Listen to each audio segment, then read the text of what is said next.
Welcome. Thank you for joining our Quality and Auditing Best Practice Series webinar. I'm Becky Melody, your hostess for today's presentation. Kevin Foley, Senior GMP Auditor and Quality Subject Matter Expert, will be presenting. The discussion today will cover introductions, webinar logistics, and our discussion topic, Pre-PAI Readiness, an FDA-oriented perspective. The USDM team is proud to welcome Kevin Foley to our team. He offers over 10 years experience with the FDA. He has conducted GMP and pre-approval inspections of active pharmaceutical ingredient drug firms and control labs around the globe, including India, China, and the UK, Austria, as well as France. His background includes extensive experience as an investigator and a chemist.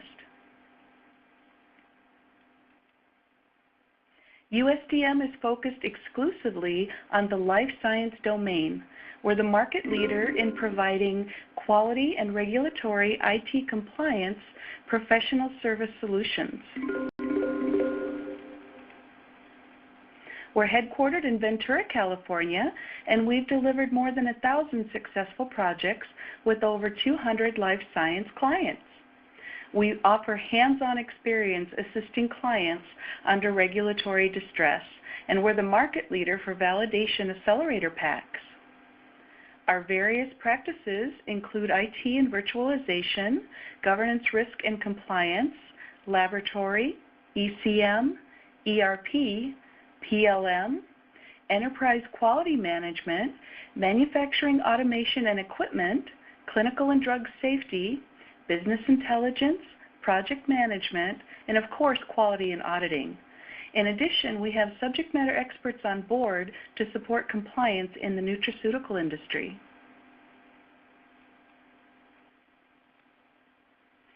The content will be covered in approximately 30 minutes, and then we'll invite you to post questions for our team via the iLink message board on the lower left of your screen. In addition, you can join our discussion on the LinkedIn USDM group and post any questions and feedback there. We are happy to address questions offline as well. Just shoot us a note at USDM@USDM.com. Thanks again for joining us, and now I'll turn the presentation over to Kevin.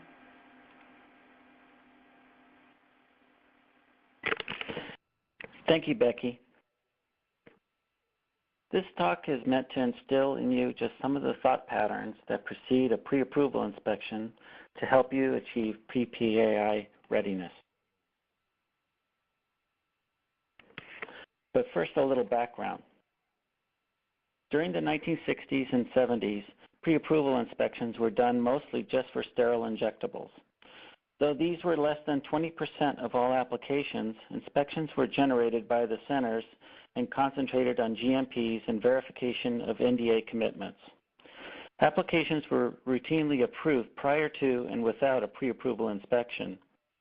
In 1984, the first compliance program mandated that inspections were conducted before approval of the NDA.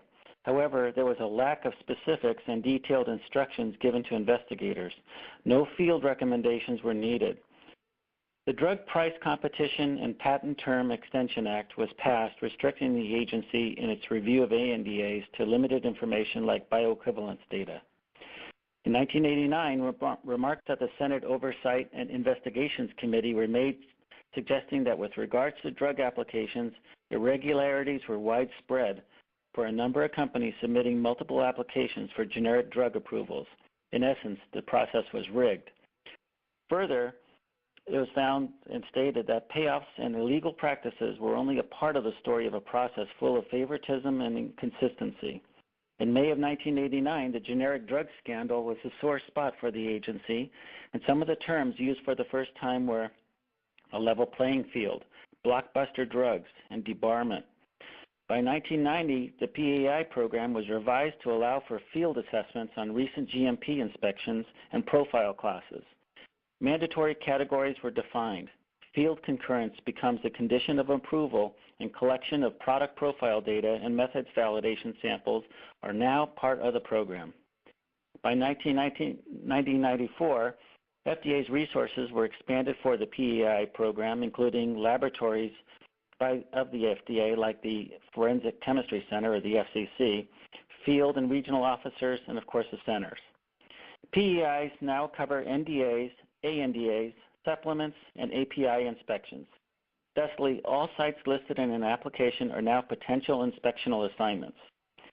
Mandatory categories now include new chemical entities, generic versions of the top 200 most prescribed drugs, and site GMPs if they're found to be unacceptable or if it has been more than 2 years since the last inspection. Also, a firm is to be inspected if it is its first application or its first generic application from a site, or at CDER's discretion. And by CDER, I mean Center for Drug Evaluation and Research. Another note is that with the increase in number of PAI inspections, withholds of applications have decreased from 60% to 14% from 1990 to 2000. But still, there are 3 major reasons for CDER's withholds of drug applications. The firm was deemed not ready. The firm has inadequate process controls. And lastly, there are persistent deviations in the GMP systems. Where are we now? Currently, the Center downgrades a significant number of OAI, or official action indicated cases, brought before them from the districts. Yet, the number of pre-approval inspections has increased with more coordination from FDA's Foreign Field Services and the International Operations Branch. This shift from the district to the headquarters has allowed scrutiny and discretion to move to the FDA centers in the Washington area, as they have the bigger and more detailed picture on what questions to ask and where to look for as far as areas within the firms. Especially, CDER is very concerned with firms whose vendors have had problems not just with the FDA, but with other agencies. That said, the inspectional toolbox of the investigator is still based on the systems approach. Quality and one other system at a minimum is the credo. Laboratory, facilities, manufacturing, equipment, packaging, and labeling, they're all still there. In my experience, the quality system in many firms almost always gets short shrift. Many firms just do not place enough duty, power, and responsibility in the hands of the QAU or the Quality Assurance Unit. If there's not enough resources dedicated within the QAU, it's almost always a red flag to the investigator and the centers. The QAU must remain independent and must have enough qualified personnel. I can't stress this enough.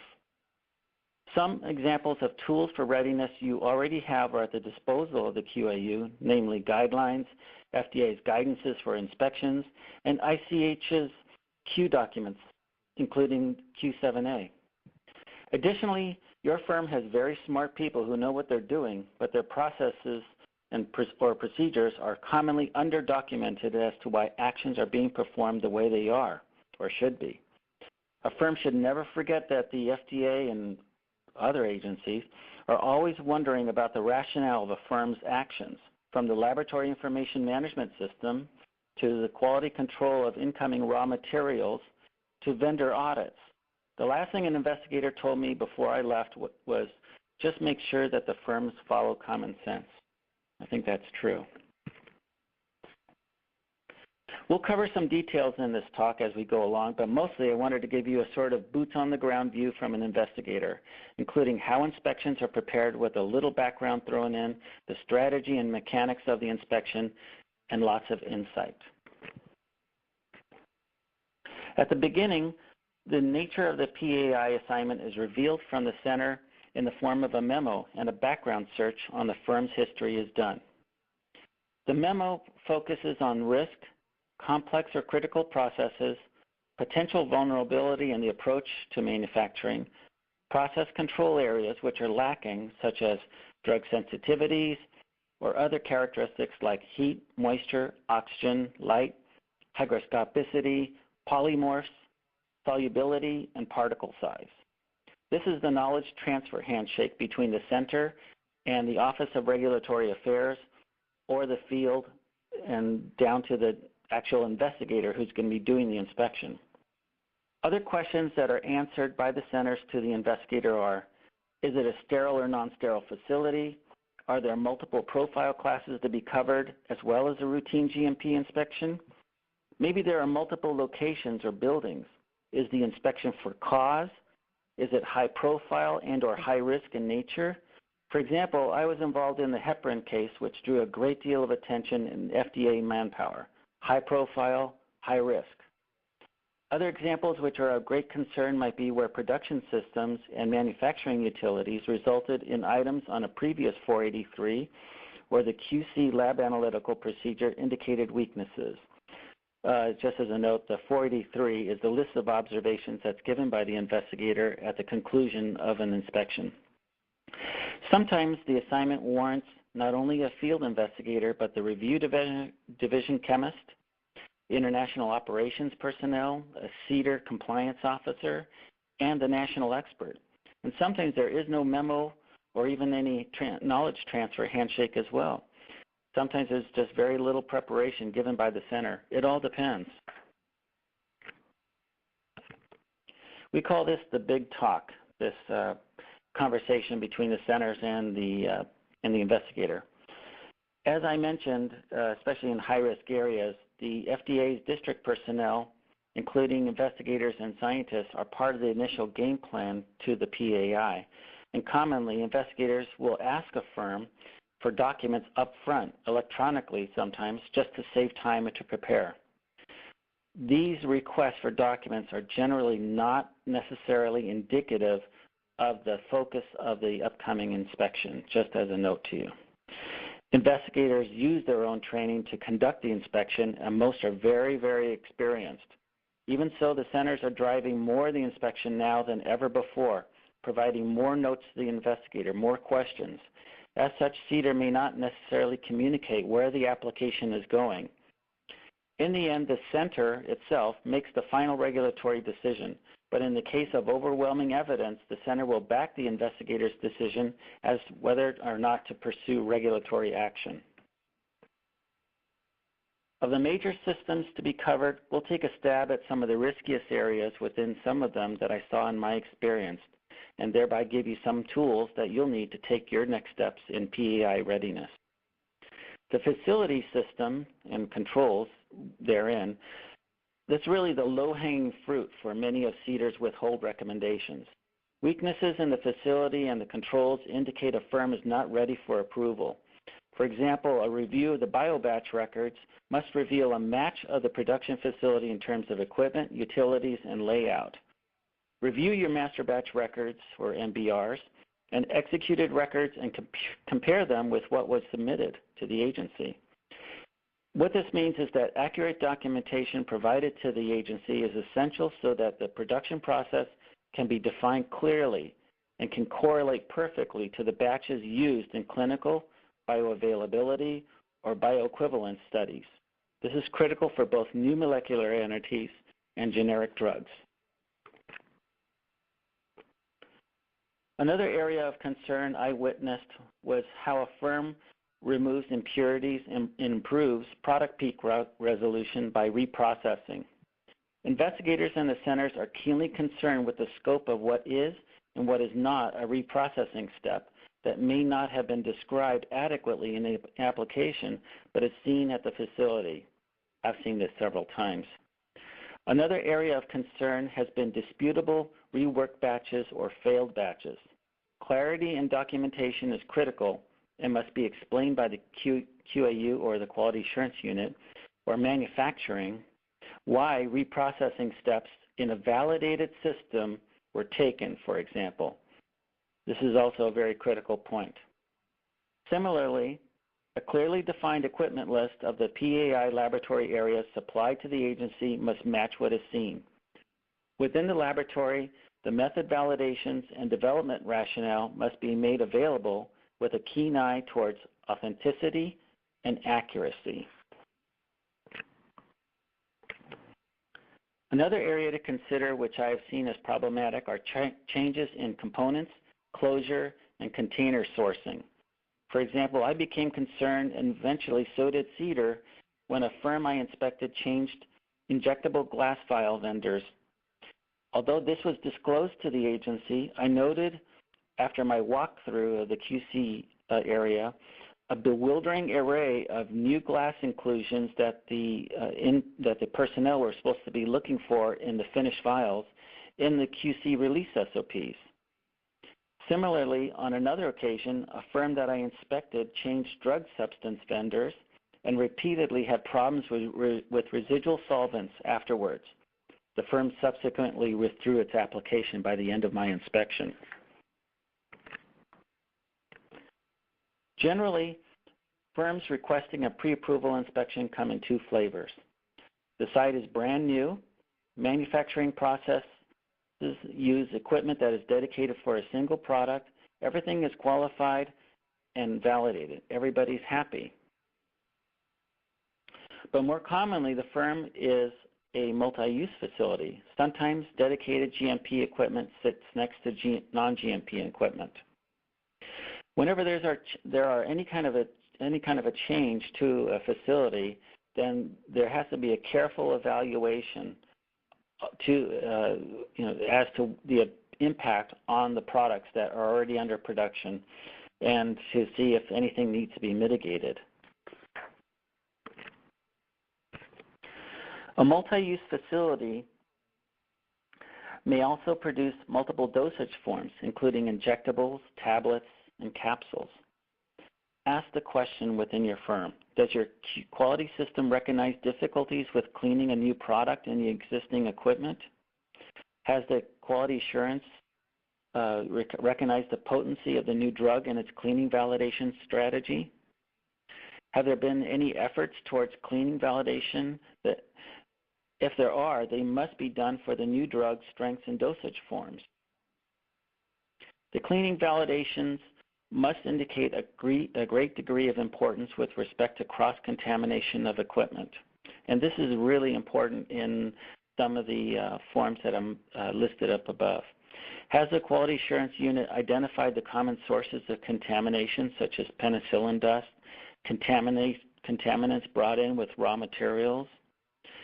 I've seen in firms scoops actually left in the product, in the raw materials coming into the firm, cigarettes dropped by people on the docks. I've seen everything.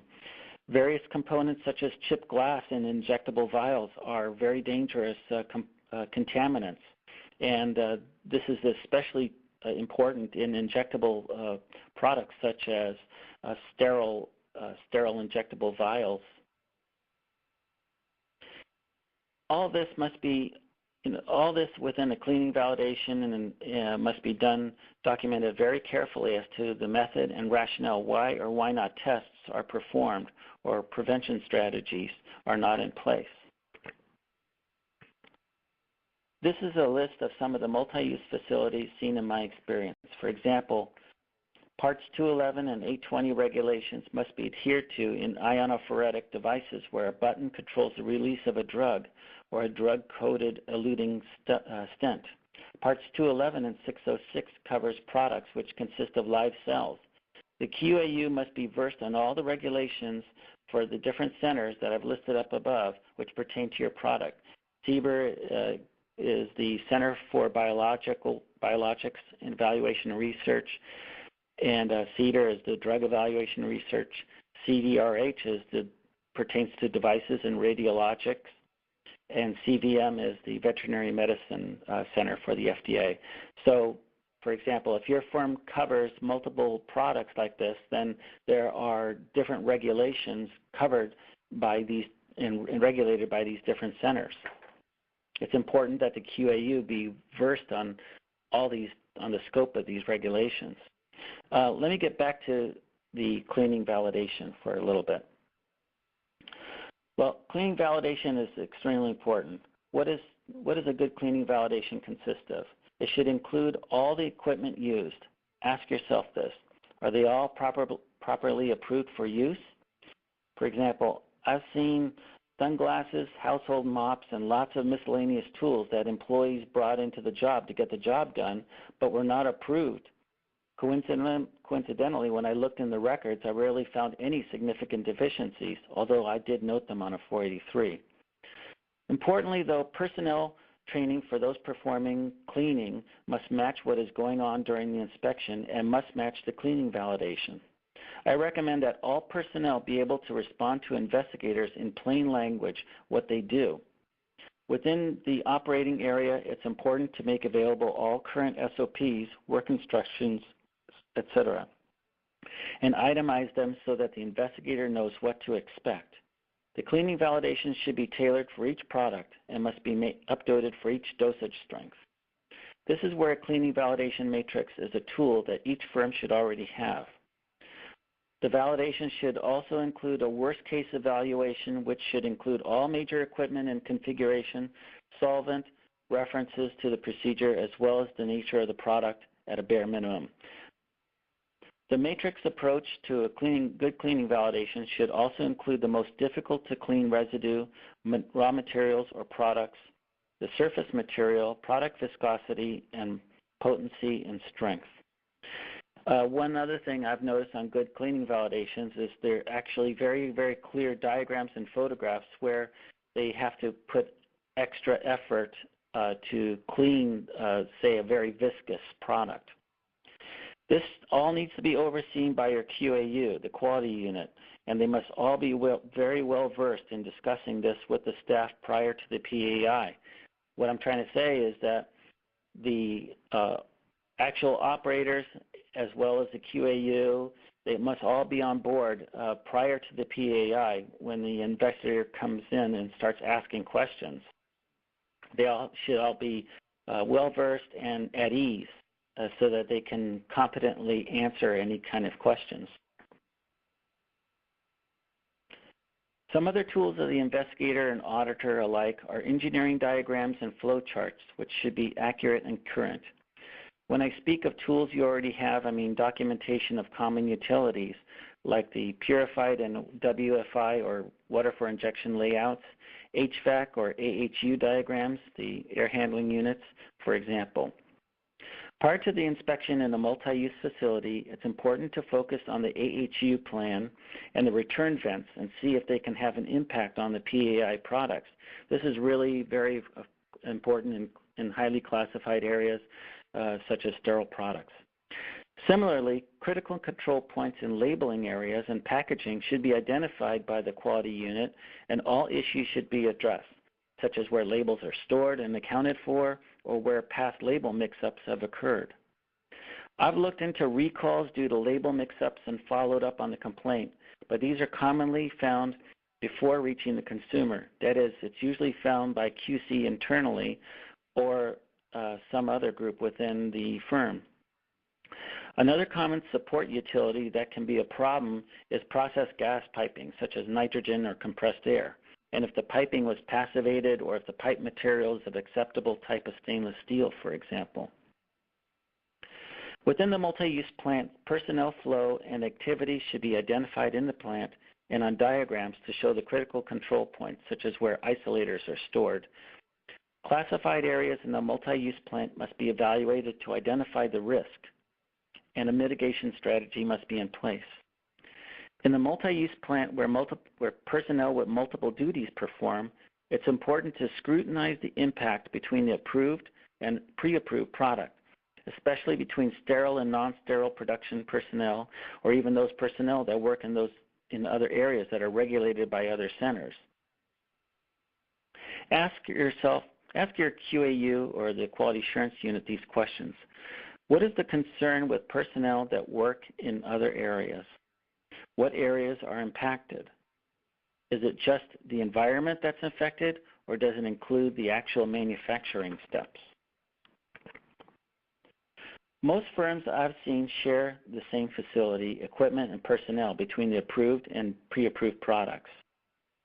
Outside of the U.S., I've seen new buildings in contract manufacturing operations with new equipment that has been in hibernation waiting for an FDA inspection, sometimes for several years. On inspection, these provide little useful documentation as to potential problems and thus may become a headache for the U.S. client or the applicant.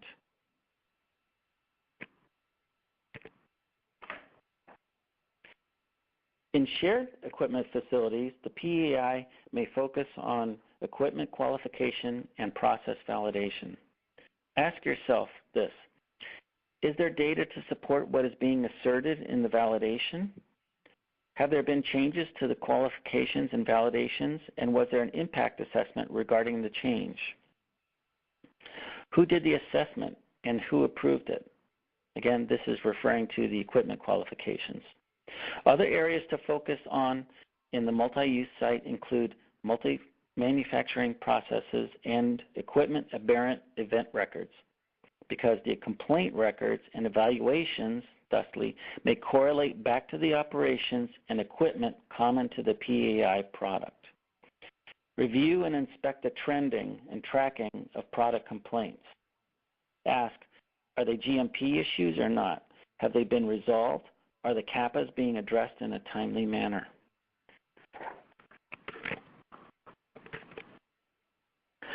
As far as the quality control test laboratory, this is another area that I focused in on a lot. Well, what about that? In-process QC tests and final release testing areas, equipment must not only be PM'd or preventatively maintained according to a schedule, but qualified and only moved if necessary. Personnel training records must be specific as to that piece of machinery. This is especially true in PAI inspections of contract manufacturers, sometimes foreign, which may not be fully aware of the pre-approval regulations. That's not an uncommon thing that I saw. Sterility test failures must be documented fully, and all materials used be traceable. If there were OOSs or out of specification results during the batches, document them carefully to show that good documentation patterns have already been established. This is also a very big red flag for investigators. Quality control labs conducting microbiology testing must have thorough equipment validation and methods validations, including the use and placement of biological indicators in critical equipment such as those listed above, such as isolators, sterilizers, dry heat ovens, bioreactors, depyrogenation tunnels, and within the cleaning validation, there should be a thorough documentation of, for example, spore challenge organisms.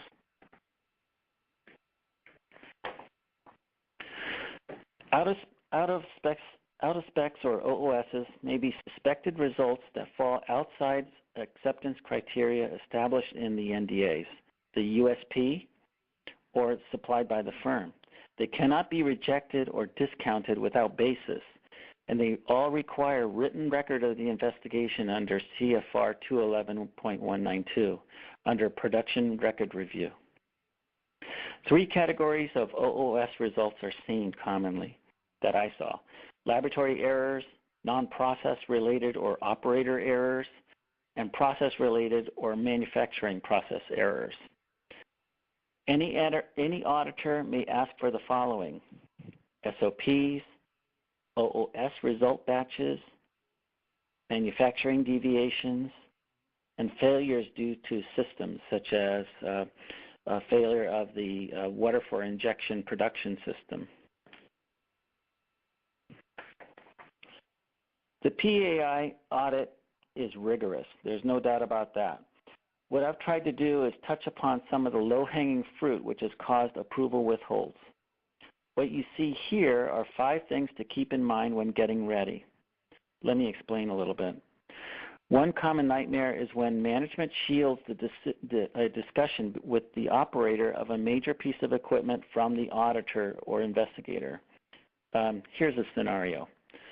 The investigator asks a question to the director. The director asks the line manager. The line manager asks quality, and well, it just takes too long. This could definitely be a 483 item and be a big headache to a firm.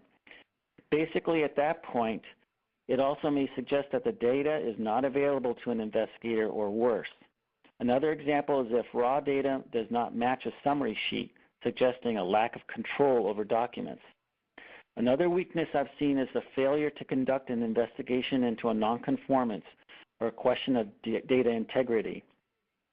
Remember, if the data is not available, it's just rumor and could result in a serious regulatory issue causing huge delays like application integrity policy.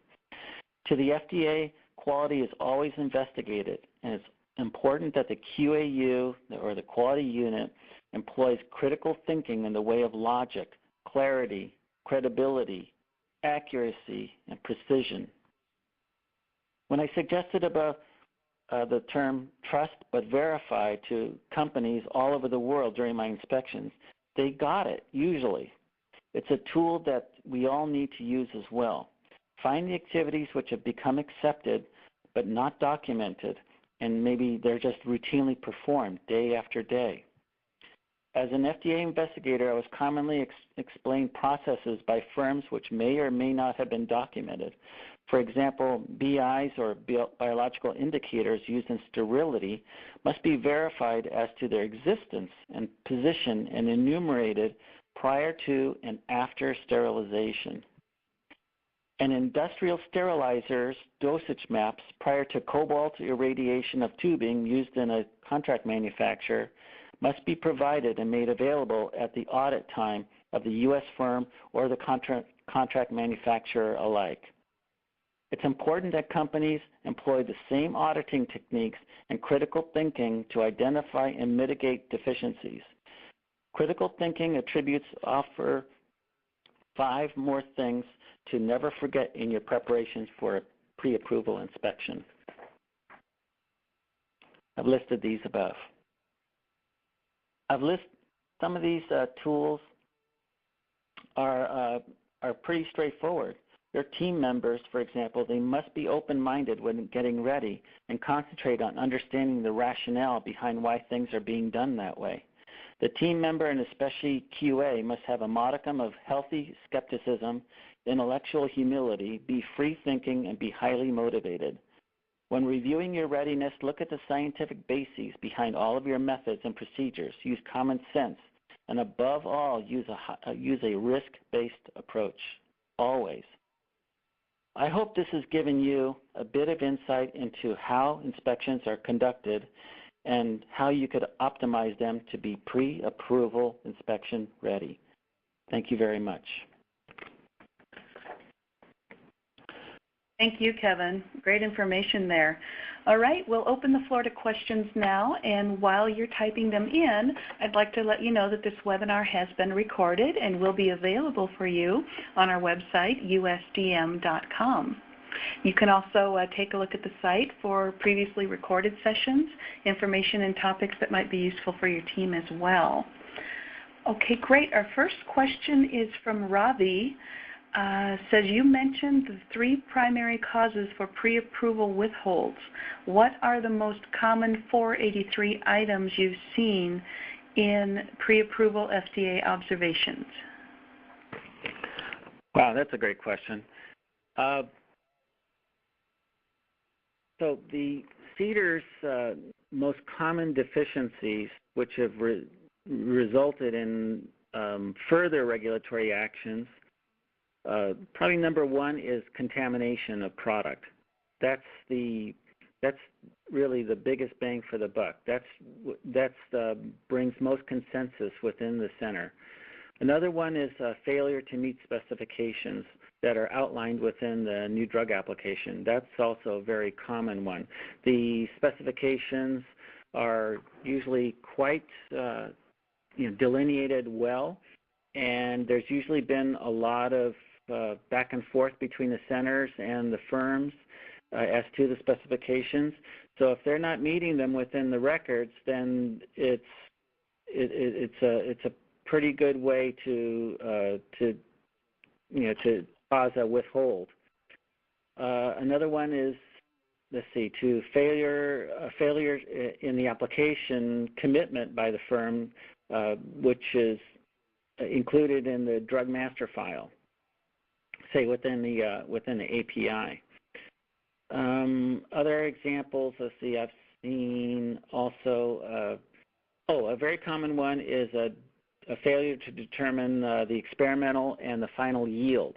And sometimes it's not that straightforward. Sometimes the calculations are not clear to the center, or there may be mathematical errors there. That's also something I've commonly seen. Those are some of them. There's several others, but those are some of the top causes for pre-approval withholds. Is there another question? Yes, thank you. Absolutely. Next question is from Scott. Thank you for your presentation. My firm has never been through a pre-approval inspection. Where can we find documents or references that may help further? Well, the purpose of this talk was really not to explain all the acronyms and all the regulations, but my colleague, Robert Lesniewski, he's the VP of QA and Operational Excellence. He's produced a webinar also on the USDM site called PAI Audits, Are You Ready? I'll have to admit, this has a tremendous amount of references, and Robert is, he's very, very experienced, and he also thinks very much like a seasoned FDA investigator. I strongly suggest that you look at that, at his webinar, and it's quite compendial as far as the listing of references. Terrific. Thank you. Thank you, Kevin. Okay, here's a question from Jerry. Can you help us with performing a mock pre-approval inspection like the FDA would? Hey, Kevin, if you don't mind, I'll take this one. Yes, Jerry, we can absolutely help you. And Kevin and our quality team, led by Bob Lesniewski, as he just mentioned, would generally begin by working with you for an on-site compliance assessment. And so, as an example, Kevin would show up and go through the steps of as an FDA inspector would, looking at your facility, your process as is, and then provide a summary report, which is like a gap analysis, and then offer recommendations for remediations or steps that you would need to take to ensure a successful inspection. Our whole purpose at USDM is truly to ensure your confidence when the FDA walks in. We do have another question from Jacqueline.